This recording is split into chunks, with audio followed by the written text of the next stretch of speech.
Hello, everyone. Welcome back to the second episode of the Substitute Podcast. I'm still the same host as last week. Well, it's a bit more than a week, but that's fine. I'm Mark. I'm gradinggrowlithes, and I'm joined today by a special guest. Do you want to introduce yourself? Hi, I'm Indra, and I'm your girlfriend. Unbelievably, she is.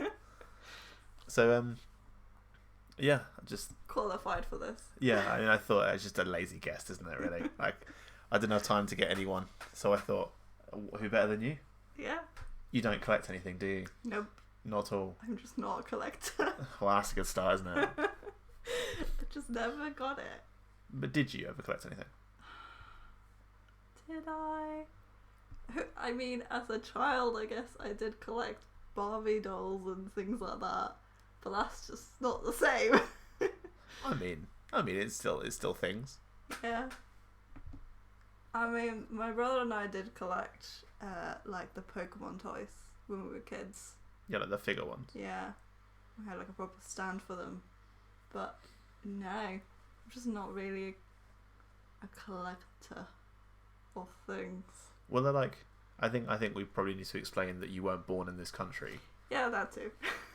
Did you have like Pokemon cards available when you were a kid, or whether it's not really a thing? I don't remember Pokemon cards being that big a thing. I remember Yu-Gi-Oh cards being a big thing. Which is ironic because they're actually a lot smaller. That is funny. Maybe it just wasn't. I imagine that they were around, but I was not that interested in them for some reason.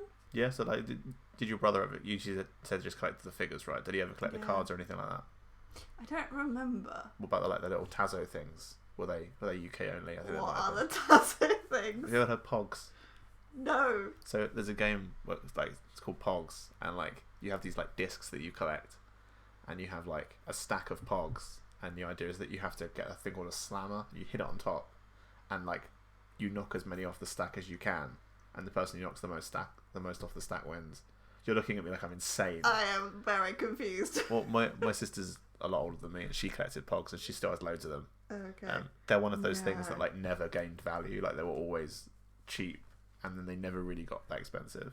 I don't think this reached South America, I'll be honest. No, I like the way we're really cryptically giving away where you were born. Yeah.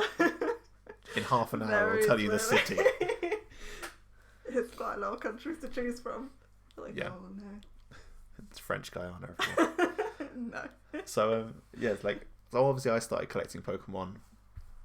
Well, I collected a bit back in like 2014, but we didn't live together then. No, but did you collect cards when you were a child? Football cards. Well, okay. And I still do. Yeah. But like I people have stories of how they used to go to like the off license or like Woolworths or whatever and buy Pokemon. Mm-hmm. I used to go to like the off license. Well, it's not an off license. That's like a shop. It was Dillon's at the time. So that's how old it was. Like, I don't think I ever seen a Dillon's. Well, then it became One Stop, and then One Stop got bought by Tesco. So now it's Tesco. Still called One Stop though. Yeah, but like I used to go there and buy. I remember vividly there was like one year they released these football stickers, and it was like a tiny album. It was like A7 size, something like really really small. It is tiny. And they had like packs. They come with like bubble gum and stickers in, and I didn't like bubble gum, so I bought them. I bought the stickers and then threw the gum away. But like it was just one of those things that I used to collect it, and I have like a really vivid, like sense memories. Yeah. Like a really vivid sense memory of the smell of bubble gum and football stickers. That's funny. Which I can't remember anything. I think we had a similar thing, but I just didn't care about the stickers. All I wanted was the bubble gum. See, like in the old days, they actually like gum wasn't selling well enough, so they would put like baseball cards in to sell gum. What? And now how?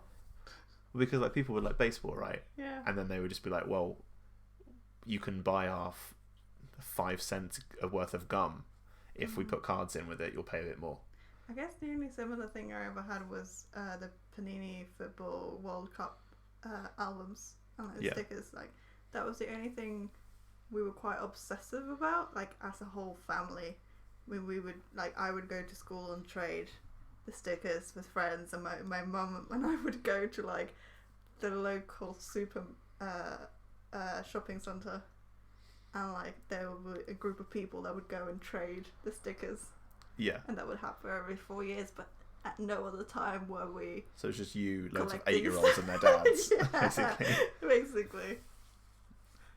Yeah, I mean, like, so I used to collect football, and then when I was a little bit older, I remember my sister taking me to Toys R Us, and I'd buy Yu-Gi-Oh cards, and this was like maybe a year after Yu-Gi-Oh came out in the UK, because Yu-Gi-Oh didn't come out in the UK until like 2002. So I would have been 7 at the time, so it kind of works out about right. I was gonna say it's like middle of primary school, so Yeah. about that. Well, I was in year 2. Yeah. Because we're that age where like the year is what year you're in at school. Oh yeah, for you. Yeah. Well, same for you. Well, yeah, but years in primary school in Venezuela are different. Yeah.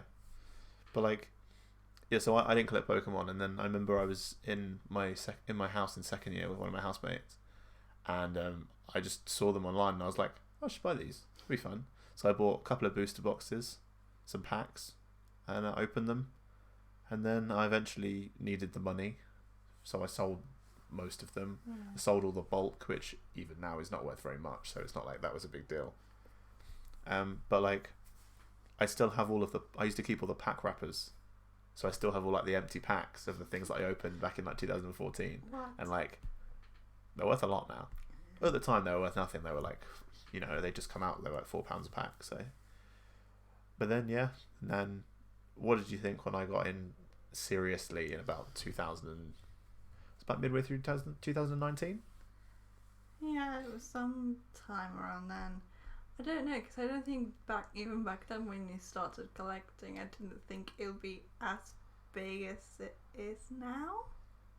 I think it's a weird coincidence because like I didn't start collecting because it got really popular. It was just like a massive coincidence. Yeah. So like I started collecting and I was like, I remember telling you being like, oh, you know, these people really like Pokemon cards now, and I was like, that's great for me. Yeah. And then and then I collected for about 6 months, and I discovered grading, which was both the best and worst experience of my life. That's true. But I think everyone's in the same boat. Yeah, I think I just remember you like decided to buy probably like a booster box or something, and then a couple, and then suddenly you took up like more than one shelf. That was when you knew I was serious. And I was like, okay, this is actually a thing. It's interesting to get your perspective, because obviously you don't collect anything and you don't really have much of an interest in Pokemon other than like the cute ones. I played the games growing up. Yeah. And I think that's why I watched obviously the anime, because I was obsessed. I mean, everyone. I feel like a lot of people watch the anime even if they don't collect the cards, right? Yeah. Because it was on kids' TV when we were growing up. But I feel like the games were a bigger thing for me growing up, at least. Oh yeah, no. My first game was Emerald, I think. Pokemon Emerald. Still have my working Game Boy. Yeah, which is crazy. Dropped it in the toilet once, put it in the airing cupboard, it still worked. I can't believe it. But yeah, no, I had the games when I was a kid. I didn't really collect the cards or anything. So like, that's where my nostalgia comes from. So when you see people like grading games, I get that. A lot of people don't get the whole grading games thing. No, You don't really get I it, do don't you? get it. I still don't get it. Well, it's weird because like, It makes no sense. because like you buy a game, right, and you play it. Yeah. That's why like graded games are so expensive, because You don't open it. yeah, like who would have bought a copy of Pokemon Emerald when it came out and just not open it? Like, you only get those from like game vendors and stuff who've had them in storage for years, or people who like bought a copy.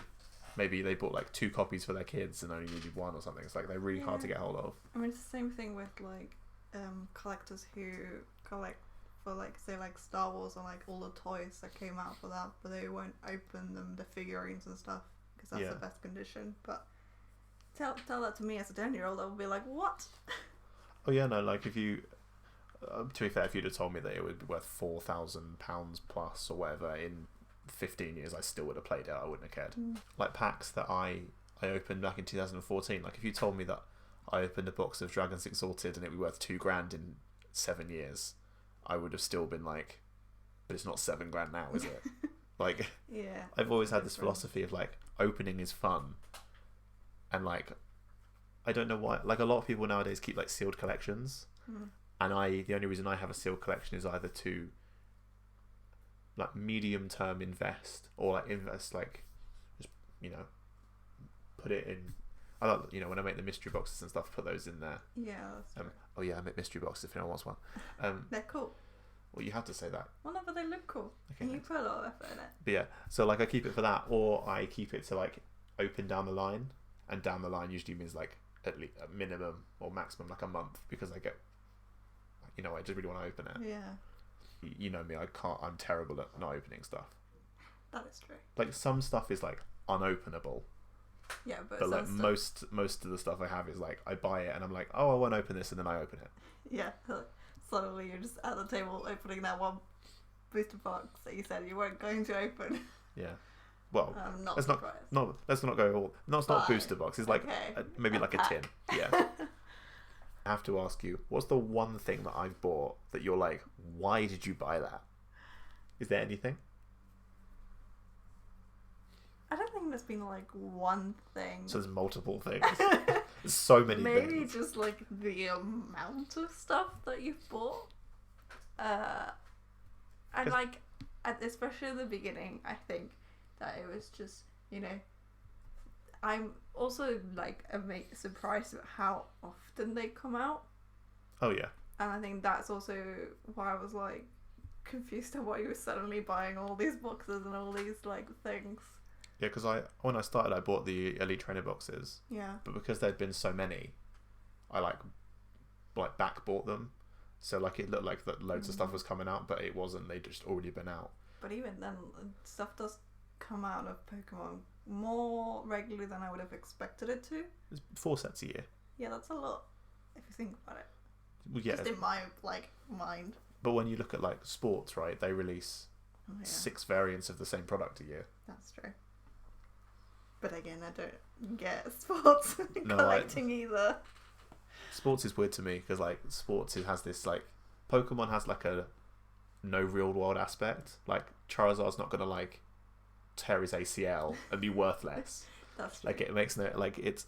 I understand why sports, because that's the nature of sports, right? It's unpredictable. Yeah. But sports collecting based on like you know, like people who are really good. Like if you buy like Cristiano Ronaldo or Lionel Messi's rookie cards, like I get that, right? Because they're obviously really good. Yeah, like really famous. They're already established. Yeah. Big names. But like buying someone who's just started playing, it's quite a gamble. In the hopes that they'll be like the next Messi is kind of crazy to me.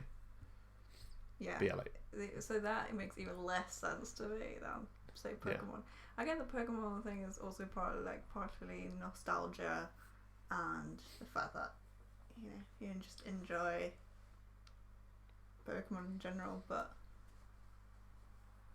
yeah, I don't think there's one thing that I've been worried that you spend like a ridiculous amount of money on. I've kind of started to. I think as you got more into it, I started to understand it more. Yeah. I mean, I talk about it all the time. Well, yeah. Less now than I used to be fair. Yeah. Because I found other people to talk to about it. It's not just me. Okay, then what's your favourite thing I've bought?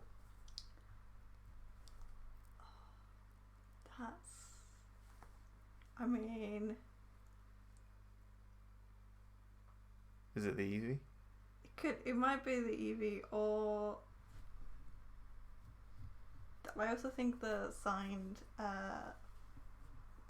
comic is really cool. But that's just like it's quite rare. I bought that by accident. I know, but it's just really cool. But there's 8,000 of them, so I guess it is quite rare. Yeah. And obviously the Eevee, because Eevee is my favourite Pokemon. What about Wooloo? Oh my, yeah, Wooloo. Wooloo's like new generation favourite. Your Tesco Wooloo. I know, he's adorable. I have a fluffy Wooloo. He's very fluffy. It's very cute. What do you think of what's happening in Pokemon right now? Like, what I've told you? Because like, obviously you don't do much research into it, but like the fact that you have to wait ages for anything, and like, it's hardly anything coming out. Like, well, everything's coming out, but it's not available. Like, or just the general coming out of Pokemon, or we're going to go into grading? We can do that in a minute. You know, I feel very passionately about this. I mean, yeah, the fact that things kind of sell out super, super quickly when they come out, and there's not much coming out, is interesting because I don't know how long it's been like a big thing, especially for like say like loads of people our age or slightly older who are buying up the products, and that's what's causing it. I mean, that's a new thing, really. Like, yeah. So I'm just wondering if Pokemon like were expecting this to happen. It's interesting because there's always been people buying up large amounts of product and keeping it, but it's never been an issue because there's not been enough people doing that. Like, you have to remember that for years Pokemon sat on shelves and didn't get bought. Like, if you watch videos from like 2015, like, you know, Real Breaking Nate, right? Yeah, like he used to go to supermarket, go to like Walmart or Target or whatever, and there'd be stuff on the shelves from like 2012, and he'd be like, I'm not interested in that, like it's been there forever. Yeah. And like now you go and there's nothing from before like 2019. That is crazy. Like sometimes there's even like nothing at all, apart from like some theme decks that no one wants because nobody wants theme decks. It does seem that it's just more difficult to get a hold of it. Even from like pre-ordering stuff like that. Set that got delayed. I'm trying to think what it's called. Shining Fates? Yeah, probably. I had you pre-order it in November for me because I was at work. It still didn't work. Yeah, it's you know it's a thing. It's one of those things where like it's hard to like accurately describe like an equivalent because the equivalents are collectibles. Like the one that everyone always jumps to is like trainers, like sneakers in America. It's like you have to pre-order those, or you have to. A lot of places don't do pre-orders, like they drop them at a certain time and you have to be there. But that's just like the way it is, and like the whole like sneaker culture of like you buy a pair for you buy a pair to sell to cover the cost of the ones that you bought. But that's just a question of, is it going that way because there is more, maybe just more adults that have disposable income are getting interested or involved in the Pokemon community, so they kind of drive that demand and need for it. And it is becoming more like the sneaker culture where you have to be really on it to get one. I feel like it's driven a lot of people away. But at the same time, there's still so many people left, and especially like there. So if I haven't shown you the Eevee set, I think you did. I might have just a photo. But they released like all the card designs now. Yeah. So they're releasing an Eevee set in Japan, and like cute. People are thinking it's going to be like, so it's 25th year this year. People are thinking it's going to be the 25th anniversary set that comes out in October. I think it's supposed to come out. And that's going to be mad.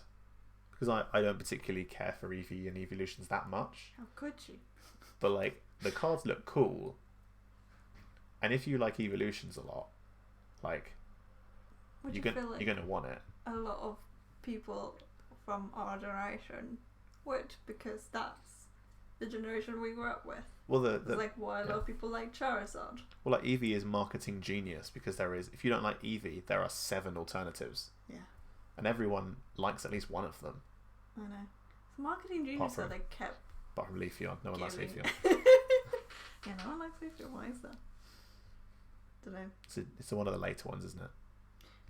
Yeah, I mean, I stick to the originals mainly, but I can't wait for the Leafeon stands in the chat to be like, how dare you? How could you? He is my shrubby boy.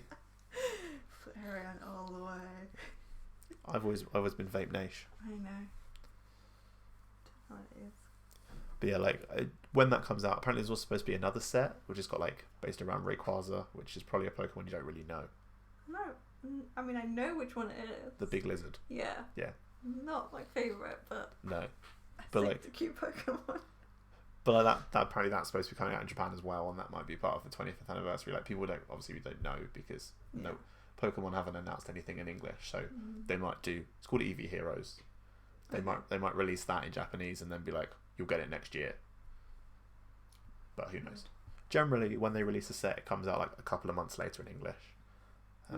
Japanese sets also get split a lot. You said this. So like the recent set that's coming out for English is called Chilling Reign, and I think it comes out in June or July. I think it's July makes sense. because the last one came out. They come out every 3 months, and the last one came out in April. Okay. I think, I can't remember. I haven't opened modern like recently released sets for like a little while. Yeah. But yeah, so they've released both halves of that set in Japanese at the same time, and they were released like a little bit ago, a couple of weeks ago. Yeah, it is interesting that they have like the Japanese stuff and then it comes here, but then they also have stuff that they only release in Japan. Yeah, Japan has a lot of exclusive stuff. But I mean, it makes sense. It's based there. Well, we had some exclusive stuff for the first time this year. We had the do you remember the Eevee on the ball I showed you? Like Eevee playing football. Yeah. So that was based around futsal, which was terrible timing because we've not been able to play for a year. But they had like Eevee, Pikachu, and the starters from the new games. Yeah. The Pikachu was supposed to be for like if you are a team, like a children's team, a children's futsal team, you would. I'm not sure it was futsal, or it might have actually been like normal football. I can't remember. You would enter a tournament, and I think it's either if you entered the tournament or you won the tournament, you would get, everyone on the team would get a copy of this Pikachu. Nice. And people obviously were like, I want this Pikachu, but I'm not an 8-year-old and I'm not playing in a football tournament. So they were wondering how to get it, and there were lots of fakes on eBay. Of course.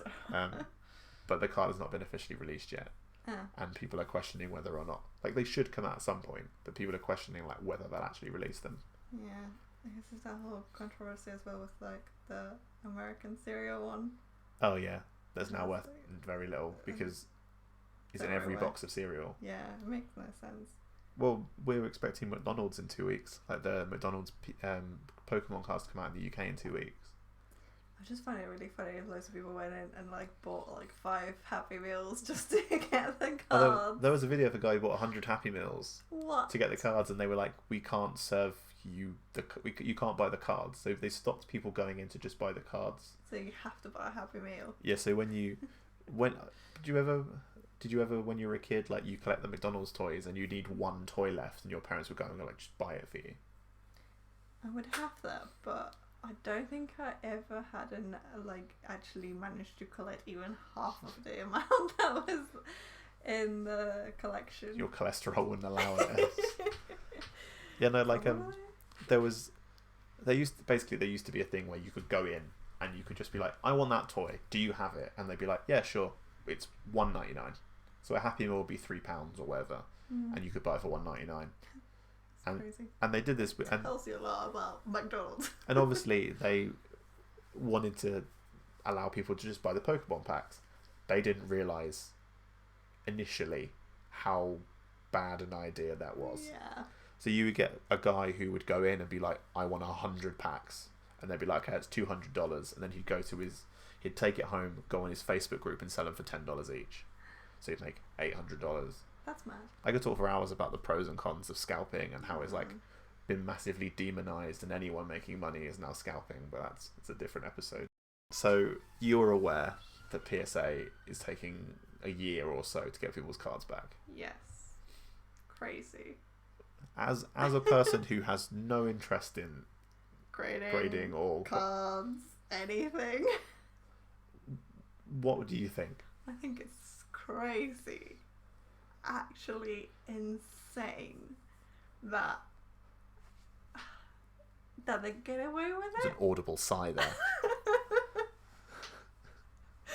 Just the fact that they can change essentially the terms of service on a whim because they're not managing their own workload, because I can understand that they had a lot more submissions than they probably expected or they've ever had before. Just a few. Because, yeah, I mean, no one could predict that or expect that.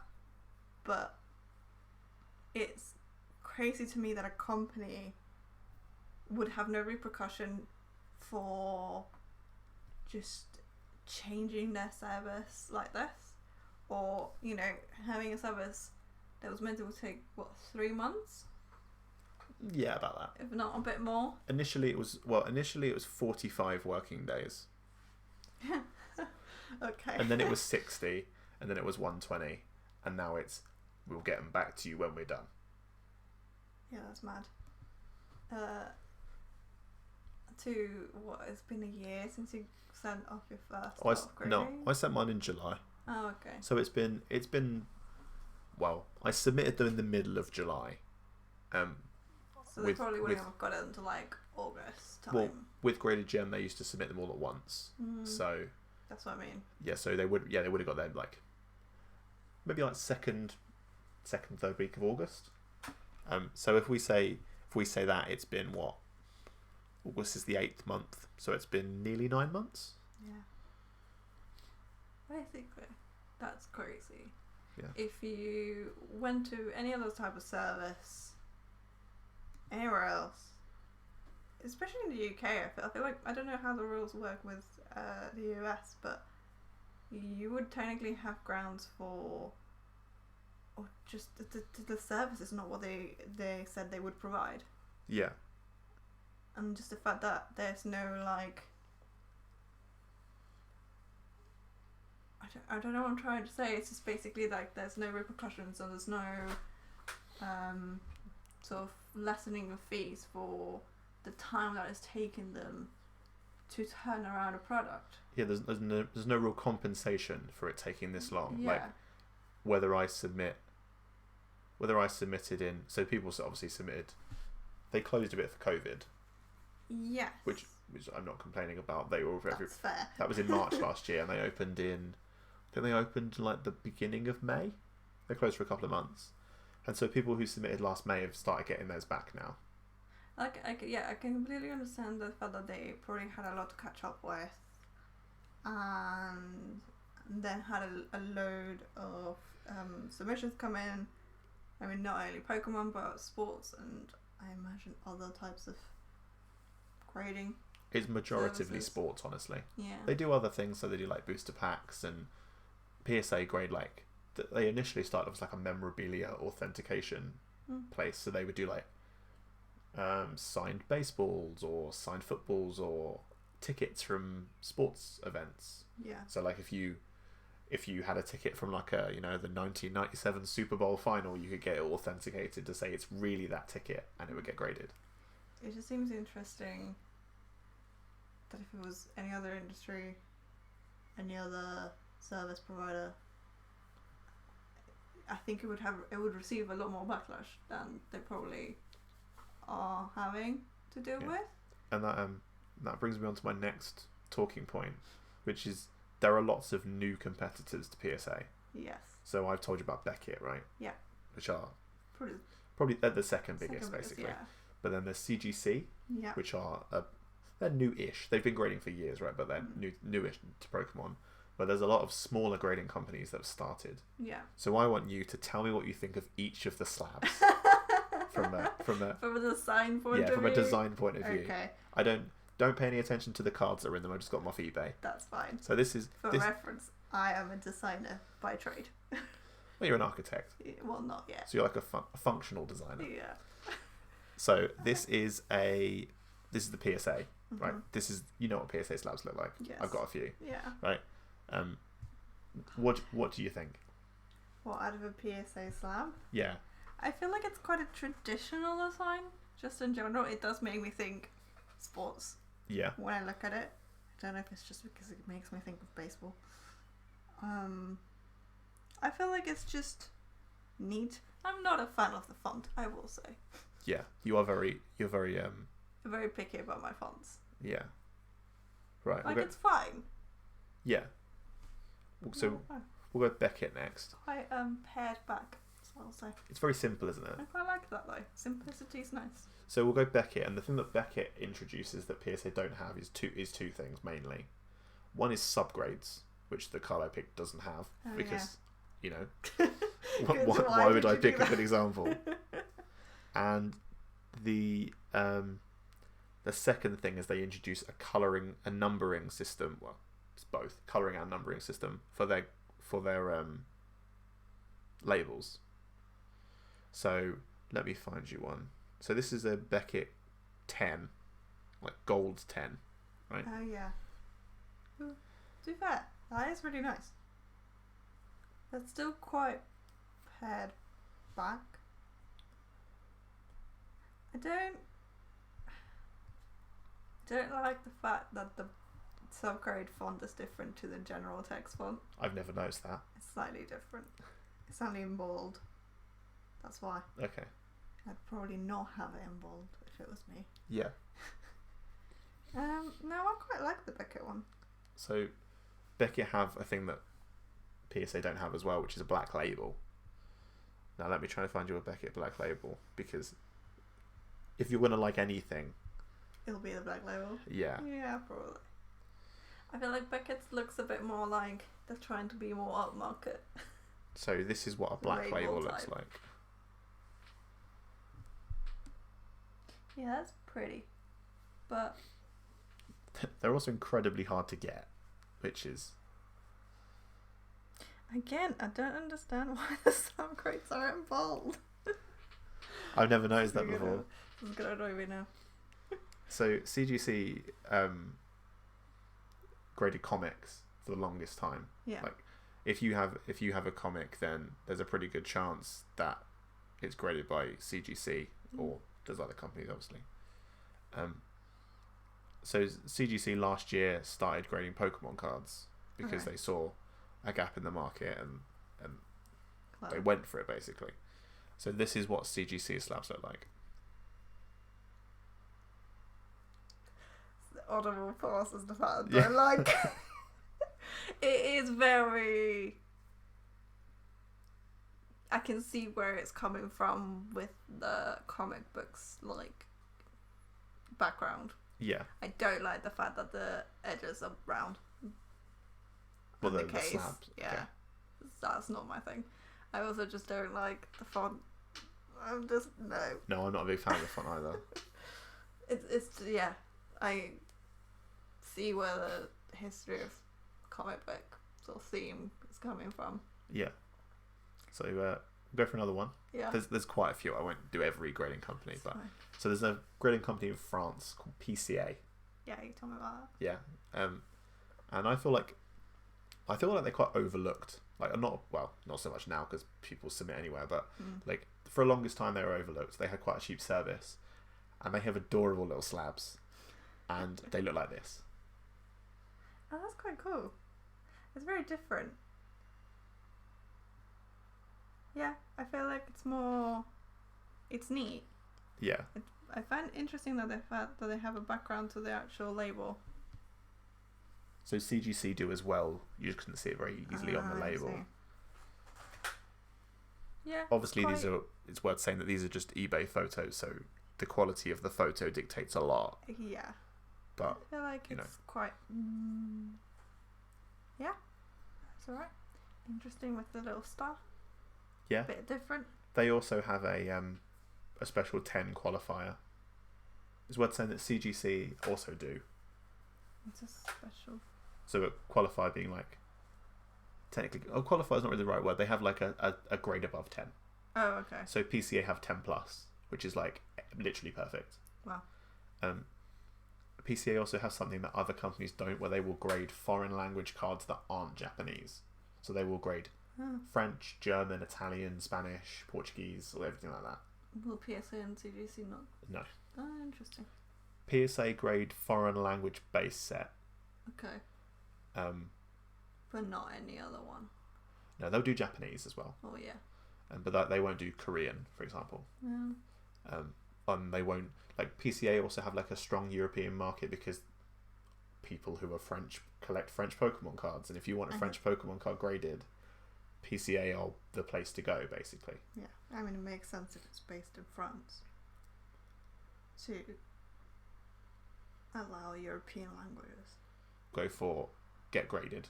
Okay. Which are probably the most talked about new UK grading company. Okay. I think that's fair to say. For better or for worse. Lots of people like them, lots of people don't like them. Okay.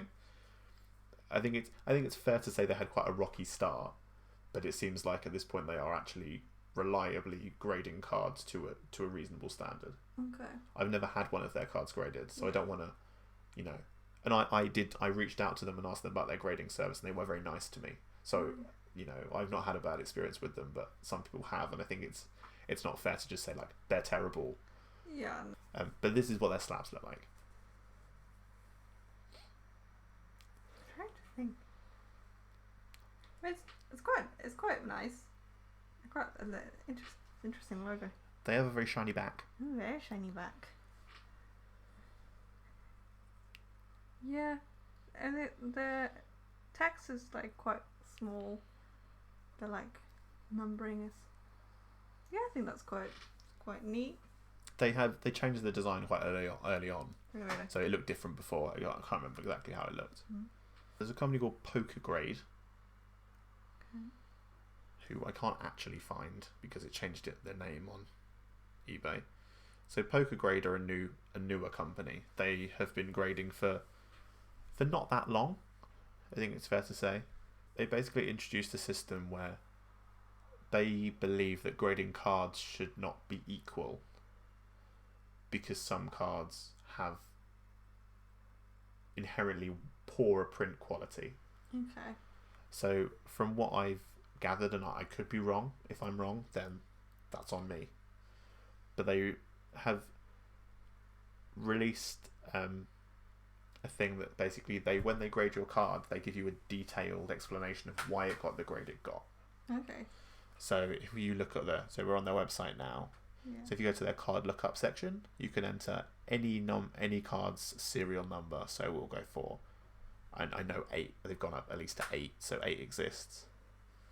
So when you search the number, they will bring up all of these. So we'll go for just this one here. It's number 80, and this is a Jirachi from Vivid Voltage. So that's what the slab looks like.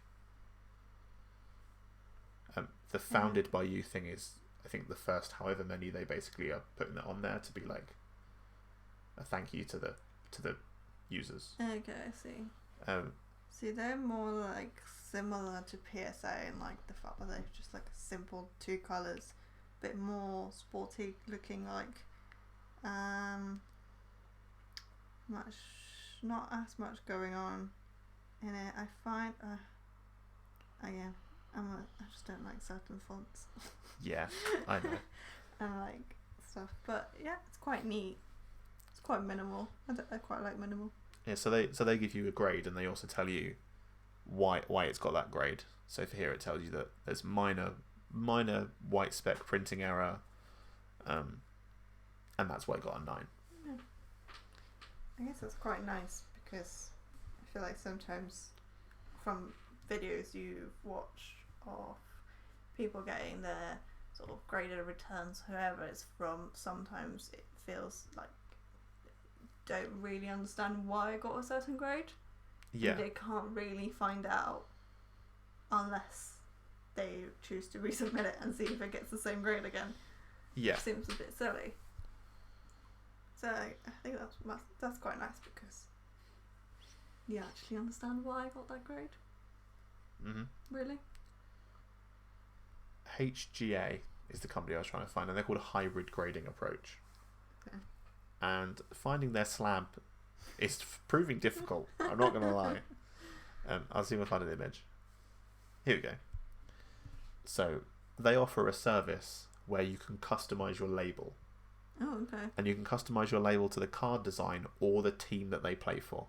That's quite cool. So this one for here, sports. for those listening at home, this is a Zion Williamson who plays for the New Orleans Pelicans in the NBA, and he has I think it's blue. It's a blue prism, and the card label matches the color of the card. Yeah, I quite like that. It's quite nice because the issue with when you choose color for a label is that it looks great with some things, but it might not look quite as good with others. That's probably why I quite like the CGC black and gold. It's PCA. Sorry. Oh, Beckett. Beckett. See, I don't know names. The Beckett, the black and the gold labels were quite nice because that will easily just go quite well with whatever card you have in there. Yeah, well, this is quite nice. It's more Becketty, isn't it? Yeah. It's like It is. I feel like it has a very American style. If you get what I mean, like it's very like It's suitable. Again, it's very suitable for sports Yeah. cards. well they do sports only. I'm pretty sure at this point. I just thought it'd be interesting to look at it, but they have introduced AI as like part of their grading service. Okay, that's pretty cool.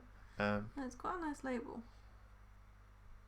And see, that's the thing that works with sports cards because you have the name, you have the grading sort of lower down, but with say like Pokemon cards and stuff, there's a lot more information that you need to put on the label than just a player's name or say a Pokemon name.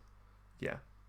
And the final one, I'm not doing every single one. If I didn't include your favourite brand, I apologise, but I don't want this to be an hour long of critiquing grades. I know. So wait, I have a few follow-up questions. Okay. One is, which is your favourite? I'm gonna get it wrong though. Just tell me, describe which one's your favourite. Was it I think it was Beckett. the second one?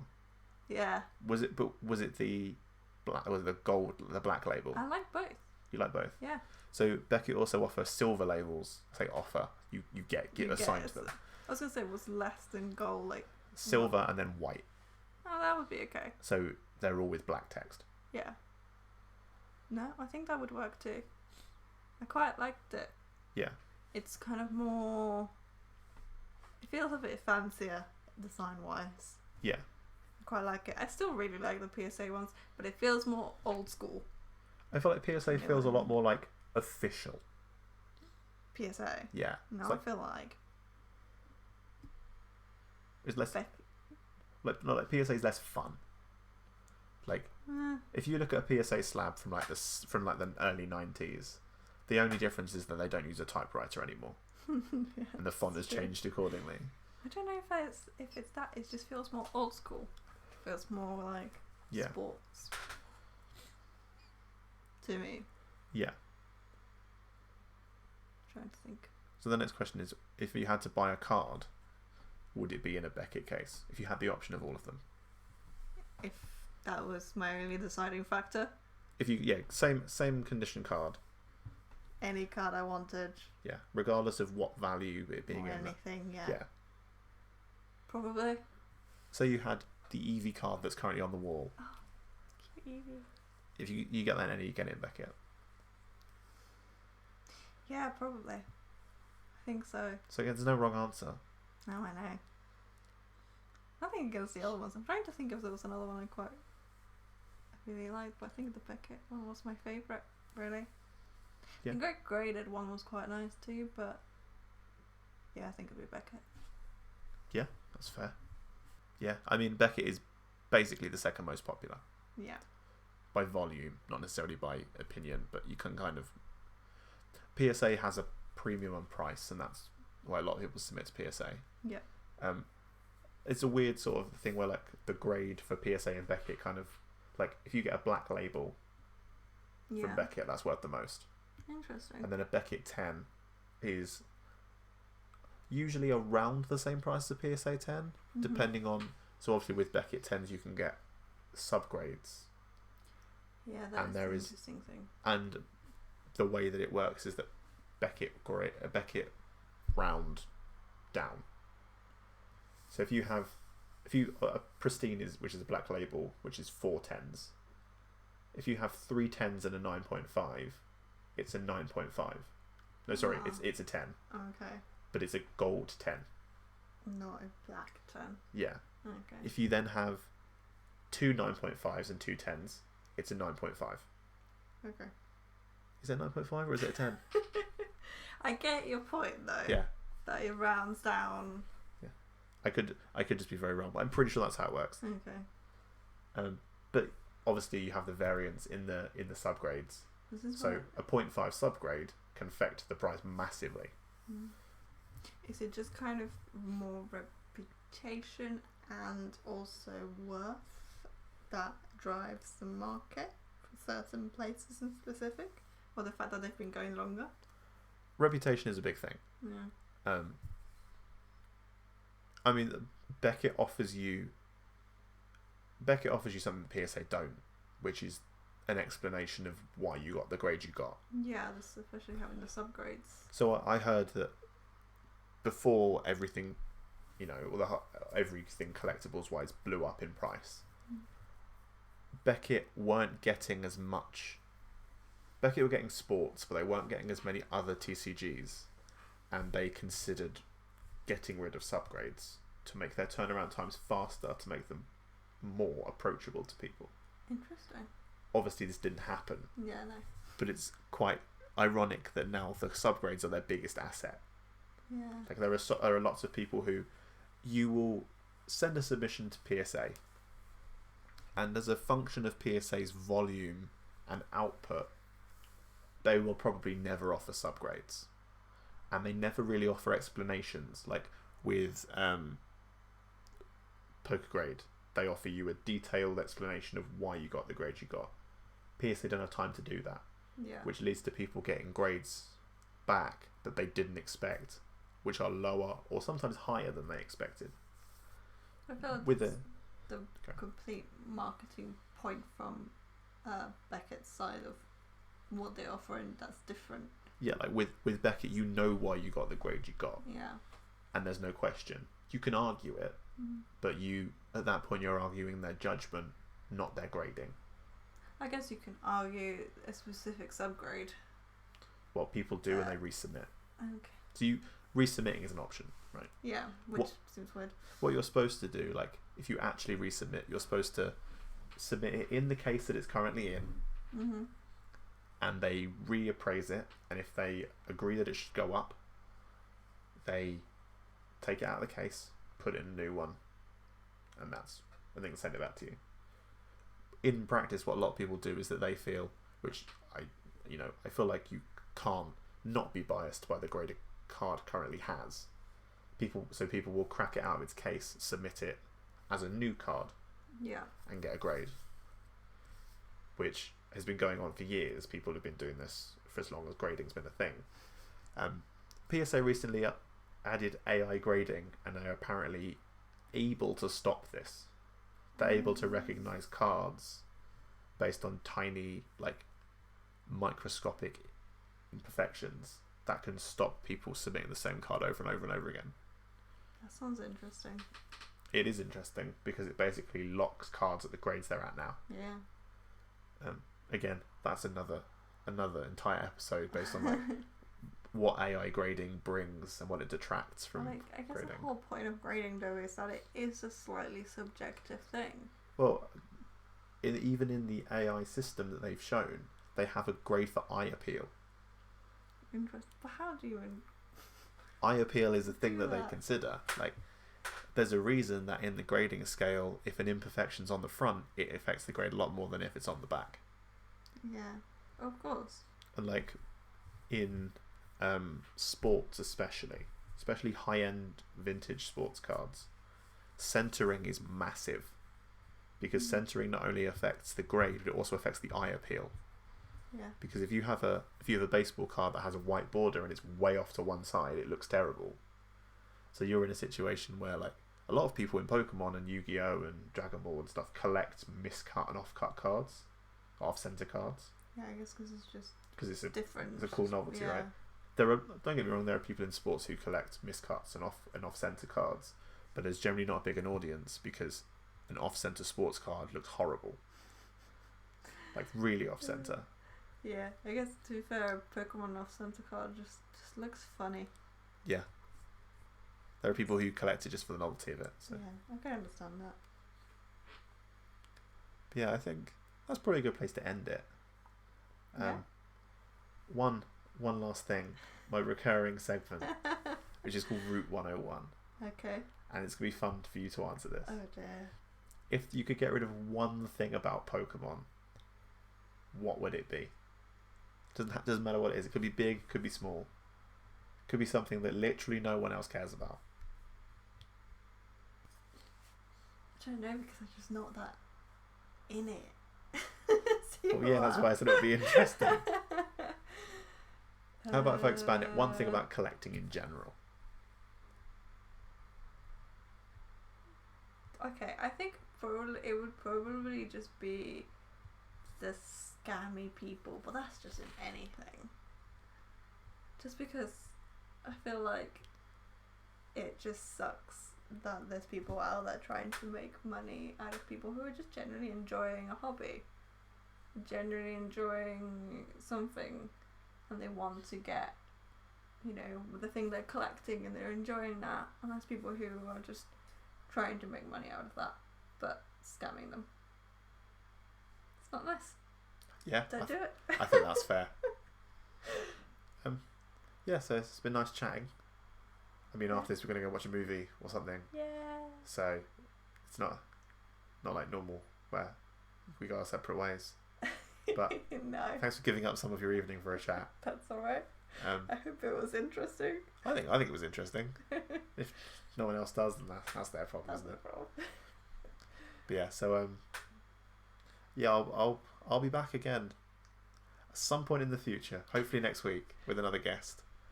Or just the same guest over and over again if I can't organise my life. It's the one-time thing. You said that before.